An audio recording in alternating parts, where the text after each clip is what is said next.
નમસ્કાર ગુજરાત। આજના મુખ્ય સમાચારની અંદર અંબાલાલ પટેલે કરી આગાહી। એક સાથે 5 વરસાદી સિસ્ટમ સક્રિય થતા ગુજરાતમાં લાગી ગયું છે રેડ એલર્ટ। ગુજરાત સરકારનો મહત્વનો નિર્ણય, ખેડૂતોને મળશે 8 કલાકના બદલે 10 કલાક મફત વીજળી। મોદી સરકારનું એલાન, ગુજરાતવાસીઓની દિવાળી સુધરશે, યુવાનોને મળશે દર મહિને 15,000 રૂપિયા। કૃષિ મંત્રીની સૌથી મોટી જાહેરાત, દેશનું સૌથી મોંઘું રાજ્ય ગુજરાત બની ચૂક્યું છે। જાણો કઈ તારીખે ખેડૂતોના ખાતામાં જમા થશે રૂપિયા 2,000નો 21મો હપ્તો। બેંક એટીએમને લઈને નવા નિયમો લાગુ, નવા જીએસટી દર લાગુ થયા છે। જાણો કઈ વસ્તુ સસ્તી થશે અને કઈ વસ્તુ મોંઘી થશે। ખેડૂતો માટે આઈ ખેડૂત પોર્ટલ ખુલ્લું મૂકવામાં આવ્યું છે। વૃદ્ધોને દર મહિને મળશે 1200 રૂપિયાનું પેન્શન, ખેડૂતોના પૈસા થશે ડબલ। મહિલાઓને મળશે દિવાળીની સૌથી મોટી ભેટ, દર મહિને મળશે 1500 રૂપિયા। રાશન કાર્ડ ધારકોને લાગ્યો છે સૌથી મોટો આંચકો, એક પણ ખેડૂત ખાતરથી વંચિત ન રહે, મુખ્યમંત્રીનો સૌથી મોટો આદેશ। અને આજના સૌથી મોટા ખેડૂત ઉપયોગી સમાચાર જાણીશું આજના આ વિડીયોની અંદર। મિત્રો, દરેક સમાચાર, દરેક માહિતી જણાવીએ એ પહેલા ગુજરાતના જે પણ મિત્રો ચેનલ પર જો પહેલી વાર આવ્યા હોય તો મિત્રો ખાસ કરીને વિડીયોને એક લાઇક કરી ચેનલને સબસ્ક્રાઇબ કરવાનું ભૂલતા નહીં। સાથે આજનો આ વિડીયો છે જેને અંત સુધી જોતા રહેજો। મિત્રો, અત્યારના તાજા અને નવા હવામાન સમાચાર વિશે વાત કરીએ તો અંબાલાલ પટેલે કરી છે આગાહી। આગામી દિવસોમાં ગુજરાતના અનેક વિસ્તારોમાં ભારેથી અતિભારે વરસાદ પડશે। 19 થી લઈને 20 ઓગસ્ટ દરમિયાન દક્ષિણ ગુજરાતમાં વરસાદનું જોર વધશે। 20-21 ઓગસ્ટે અમદાવાદ, ગાંધીનગર, મહીસાગર, સાબરકાંઠા, પંચમહાલમાં ભારે વરસાદની શક્યતા છે। 23 થી લઈને 25 ઓગસ્ટ સુધી મધ્ય ગુજરાતમાં ભારે વરસાદથી નદીઓમાં પૂરની જેવી સ્થિતિ સર્જાઈ શકે છે। ગણેશ ચતુર્થીના તહેવાર દરમિયાન ગુજરાતમાં વરસાદી ઝાપટા પડી શકે છે। સાથે સાથે હવામાન વિભાગની પણ લેટેસ્ટ આગાહી સામે આવી છે। ગુજરાતમાં અતિ ભારે વરસાદની આગાહી હવામાન વિભાગે પણ કરી છે।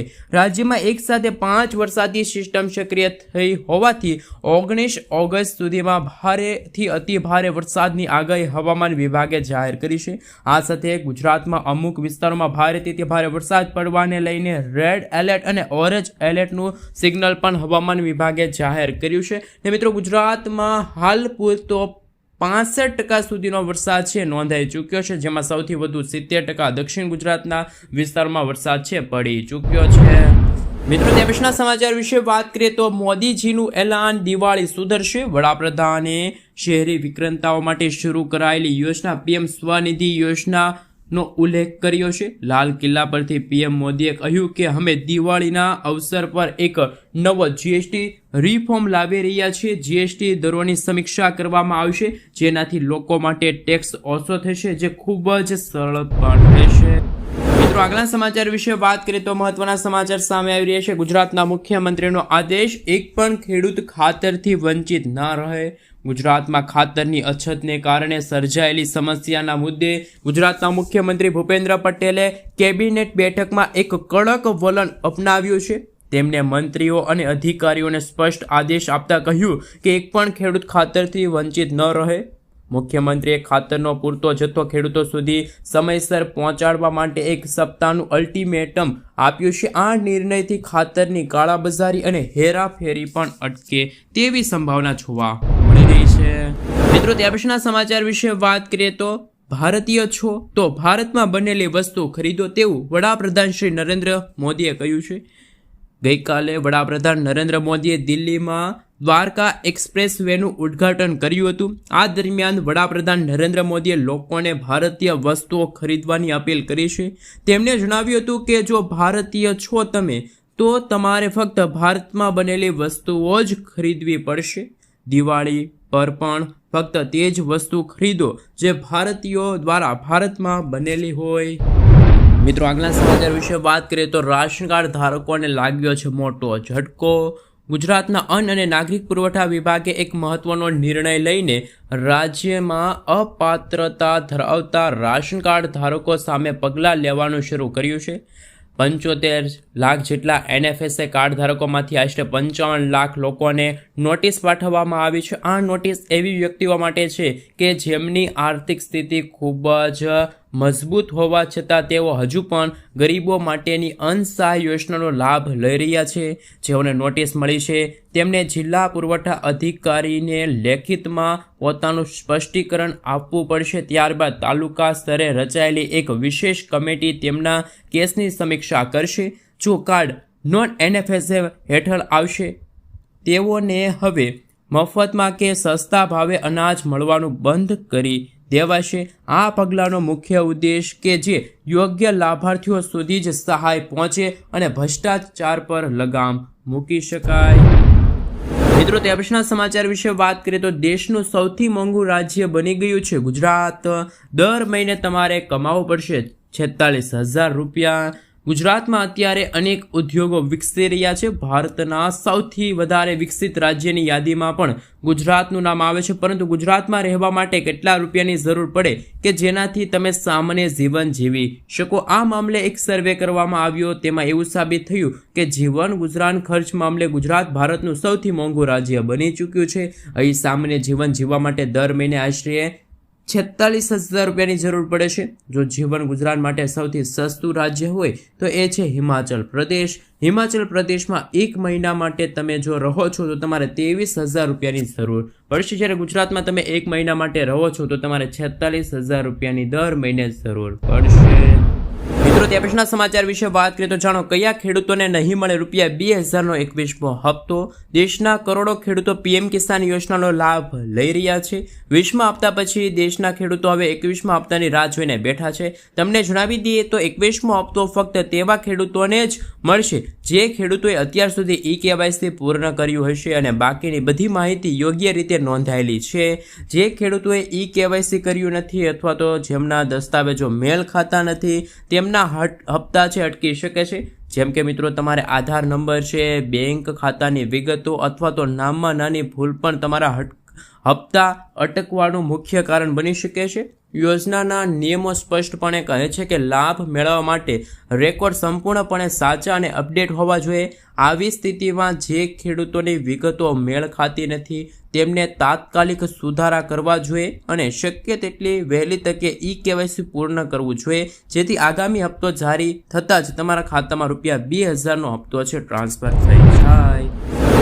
મિત્રો, ત્યાં પછીના સમાચાર વિશે વાત કરીએ તો અગત્યના સમાચાર કે કપડાં ફૂટવેરથી લઈને બધું જ સસ્તું થશે. GST પ્રણાલીમાં 12% અને 28% સ્લેબ હટાવવાનો પ્રસ્તાવથી કપડાં ફૂટવેરથી લઈને ઘી માખણ સુધીના અનેક પ્રોડક્ટ સસ્તા થશે. હવે તમામ પ્રકારના શર્ટ, પેન્ટ અને ફૂટવેર પર માત્ર 5% GST લાગશે. 12% સ્લેબમાં આવેલા 99% પ્રોડક્ટ્સને 5% શ્રેણીમાં લવાશે. પરિણામે ડ્રાયફ્રૂટ, પેકેટ નાસ્તા, ચટણી, જ્યુસ, પેન્સિલ, દવાઓ, કિચનવેર, ફર્નિચર, સ્પોર્ટ સામાન સહિત દૈનિક ઉપયોગ માટેની વસ્તુઓ પર ઓછો ટેક્સ લાગશે. મિત્રો, ત્યાર પછીના સમાચાર વિશે વાત કરીએ તો ખેડૂતોને પૈસા છે ડબલ થશે. સરકારે તમામ ખેડૂતો માટે કિસાન વિકાસ પત્ર નામની યોજના શરૂ કરી છે. ખેડૂતોને આ યોજનામાં રોકાણ કરવાનું રહેશે. આમાં ખેડૂતોને પાત્ર ખાતરી પૂર્વક વળતર નહીં પરંતુ કહી શકાય કે બમણા પૈસા મળશે. આ યોજના હવે હેઠળ ખેડૂતોને રોકાણ પર 7.5% વ્યાજ મળશે. આવી સ્થિતિમાં ખેડૂતોના પૈસા 120 મહિનામાં ડબલ થઈ જતા હતા પરંતુ હવે માત્ર 115 મહિનામાં પૈસા ડબલ થઈ જશે. આ યોજના લઘુત્તમ 1,000 રૂપિયાનું રોકાણ તમારે કરવાનું રહેશે. પોસ્ટ ઓફિસમાં જઈને તમે ફોર્મ છે ભરી શકો છો.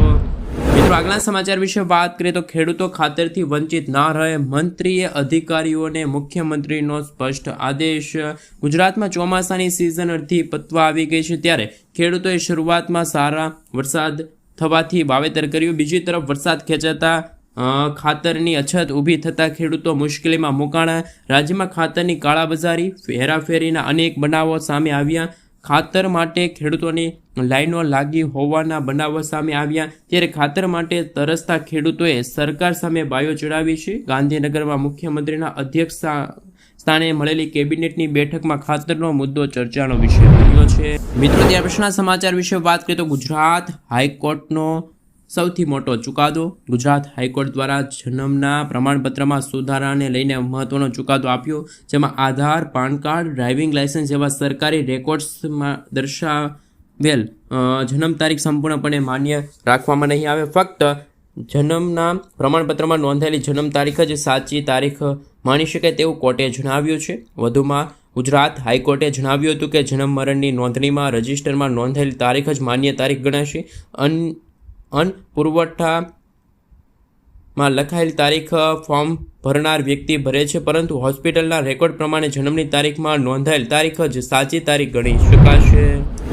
મિત્રો, આગળના સમાચાર વિશે વાત કરીએ તો ખેડૂતો માટે આ ખેડૂત પોર્ટલ ખુલ્લું મૂકવામાં આવ્યું છે. બાગાયતી ખાતાની વર્ષ 2025 અને 26 માટે સહાયલક્ષી યોજનાનો લાભ લેવા માટે 18/8/2025 થી 1/9/2025 સુધી આ ખેડૂત પોર્ટલ ખુલ્લું મૂકવામાં આવશે. ખેડૂતે ઓનલાઈન અરજી કરવાની રહેશે. મિત્રો, ત્યાર પછીના સમાચાર વિશે વાત કરીએ તો ખાસ કરીને સૌથી મોટા સમાચાર સામે આવી રહ્યા છે. લાડલી બહેનોને દિવાળી પર મળશે દર મહિને 1500 રૂપિયા. ખાસ કરીને મિત્રો જો વાત કરીએ તો મહારાષ્ટ્ર સરકારે એવો નિર્ણય લીધો છે. મુખ્યમંત્રીએ એવી જાહેરાત કરી છે કે ઇન્દોરમાં રહેતી બહેનોને છે એ મિત્રો હવે લાડલી બહેન યોજના હેઠળ દર મહિને 3000 રૂપિયા આપવાનું વચન પૂરું થવા જઈ રહ્યું છે. પહેલાં આ યોજના અંતર્ગત 1000 રૂપિયાથી આ યોજના શરૂ થઈ હતી.